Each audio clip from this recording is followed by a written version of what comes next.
여러분, 안녕하세요. 그날 무대 위엔 조명이 있었고 그 아래엔 수십 년의 억울함이 있었다. 그리고 누군가의 눈물이 조용히 바닥에 떨어졌다. 김용빈의 리허설 현장은 늘 그렇듯 프로페셔널하고 정돈되어 있었다. 그 누구도 예상하지 못했다. 단 10분 후 전혀 다른 무대가 펼쳐질 거라는 걸. 무대는 연습이야. 진짜는 그게 아니야. 그날 이 한마디는 리허설장을 찢어버렸다. 그리고 그 진짜는 무대 위에서 마이크를 잡은 한 여인의 떨리는 입술에서 시작됐다.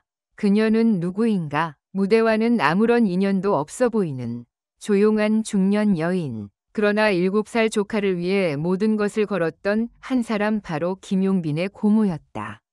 이건 단순한 가족 이야기도 아니고 그 흔한 효도 미담도 아니다. 이건 억눌리고 묻혀왔던 감정의 폭발, 그리고 별표 누군가의 인생을 통째로 바친 무대 위 한풀이 별표였다.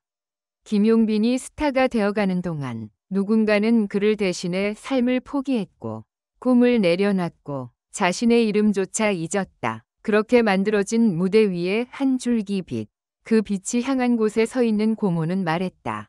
용빈아, 너만 모르고 있었던 무대가 있었어. 오늘 그걸 보여주러 왔다. 그녀는 조용히 마이크 앞에 섰고 리허설을 준비하던 스태프들은 숨을 멈췄다. 단 한 소절이 시작되자 공간 전체의 공기가 바뀌었다. 그녀는 가수가 아니다. 하지만 그날 모든 관객의 심장을 쥐락펴락했다. 왜냐하면 그 무대엔 기술도 연출도 없었지만 진짜 이야기가 있었기 때문이다. 그녀의 노래는 고백이었고 눈물이었고 무너졌던 시간 위에 피어난 늦은 봄의 한 송이 꽃이었다. 왜 이제야 말했냐고? 그때는 말해도 아무도 듣지 않더라. 그녀는 그렇게 20년 넘는 시간을 조카의 그림자로 살았다. 혼자 벌어, 혼자 키우고, 혼자 울고, 그리고 오늘 김용빈이라는 이름이 가장 빛나는 그 순간에 자신의 인생을 단 한 번 무대 위에 펼쳐놓았다. 그건 누군가에겐 민폐일 수도 있었고 누군가에겐 감동일 수도 있었지만 분명한 건 하나다. 이 무대는 그녀의 것이었고 단 한 번뿐인 진짜였다. 이제 당신은 묻고 싶을 것이다. 무대 뒤 김용빈은 무슨 표정을 지었는가? 그는 이모의 진짜 이야기를 알고 있었는가? 그리고 그 무대를 본 팬들과 스태프들은 어떤 반응을 보였는가? 그 모든 대답은 이 기사 속에 담겨 있다. 지금부터 당신이 직접 확인해야 할 진짜 드라마가 시작된다. 7살 조카 위에 모든 걸 버렸던 고모의 한풀이 무대. 김용빈 리허설 중 터진 진짜 드라마의 실체는 2025년 5월 13일 대구의 한 리허설 현장. 조용히 진행되던 무대 점검 시간에 아무도 예상치 못한 인물이 등장했다.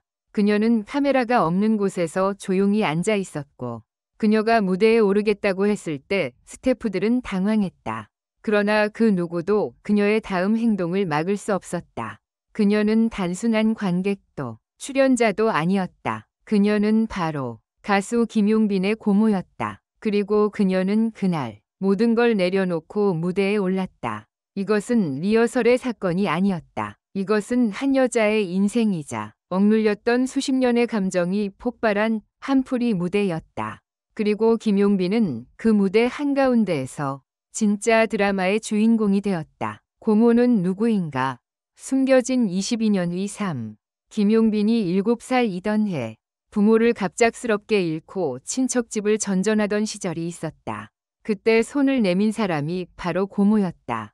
당시 지방극단에서 배우의 꿈을 키우던 그녀는 아이를 품는 순간 자신의 인생을 완전히 바꿨다. 서울로의 진출 계획은 물론 그녀의 연기 인생도 잠정 중단되었고 단 한 사람, 김용빈만 바라보는 삶이 시작됐다. 나는 엄마가 아니지만 용빈이가 잠들기 전 마지막으로 부르는 이름이 나였어요.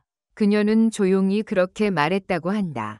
주변에선 고모가 지나치게 헌신적이다 고도했지만 그녀는 오로지 아이 하나로 충분했다. 식당 일, 알바, 심지어 학원 청소까지 하며 용빈의 학교와 음악 수업을 병행시켰다. 고모의 무대 등장은 계획된 것이 아니었다. 당일 리허설은 김용빈의 신곡 다시 봄위 음향 체크가 핵심이었다. 현장에는 수십 명의 스태프와 연출진이 집중하고 있었고 고모는 관객석 뒷줄에 조용히 앉아 있었다.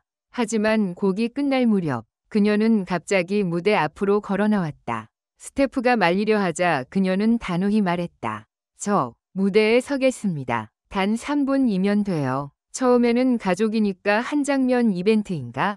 라고 생각한 분위기는 그녀가 마이크를 잡고 한복을 펼치는 순간 완전히 달라졌다.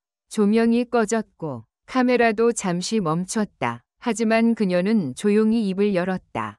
그날 그녀가 부른 노래는 그녀가 선택한 곡은 뜻밖이었다. 고 김광석의 서른 즈음에 이 곡은 트로트 무대에 어울리는 곡이 아니었다. 하지만 고모는 이 곡이 내 인생과 가장 닮아 있다. 고 했다.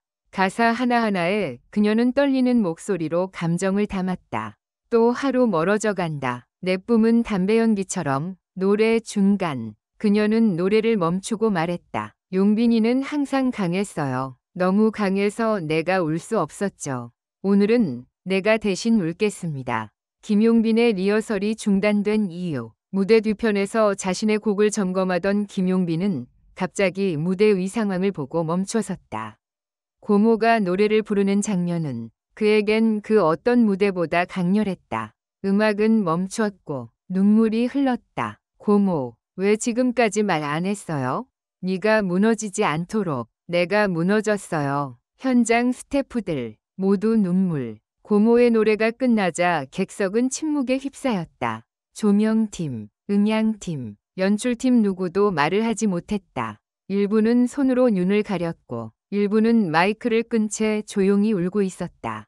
한 연출가는 이렇게 말했다. 이건 연출할 수 없는 드라마였습니다. 이건 진짜였습니다. 방송 이후 SNS는 감동의 쓰나미. 방송 후 해당 리허설 장면은 편집 없이 그대로 송출되었다. 순간 시청률이 폭등했고 온라인 커뮤니티에서는 샵 고모의 무대, 샵 진짜 가역이 있다, 샵 용빈이 눈물 등의 해시태그가 폭발적으로 올라왔다. 팬들은 말했다. 우리는 그동안 김용빈만 봤다. 하지만 오늘 그 뒤에 서 있던 또 다른 영웅을 보았다. 고모의 대계획 그리고 떠남. 무대 이후 고모는 아무 말 없이 조용히 퇴장했다. 몇몇 관계자는 그녀가 이미 미국행 비행기표를 예약해두었다는 사실을 전했다. 그녀는 이 무대를 끝으로 조용히 김용빈의 그림자에서 떠나려 한 것이다.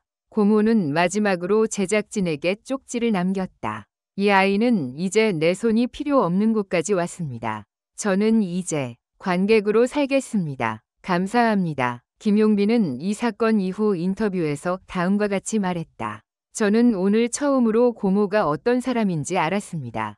그동안 무대에서 혼자라고 생각했지만 늘 누군가 저를 위해 조용히 뒤에서 울고 있었더군요. 앞으로 제 무대는 고모의 인생이기도 합니다. 이날 무대는 단순한 가족 방송이 아니었다. 이것은 한 여자의 삶과 그녀가 사랑으로 키워낸 한 남자의 인생이 교차한 지점이었다. 누구도 주목하지 않았던 고모의 사랑은 이날 모든 조명을 가로질렀다. 그리고 그날 우리는 알게 되었다. 진짜 드라마는 스크립트에 있는 것이 아니라 인생에 있다는 것을.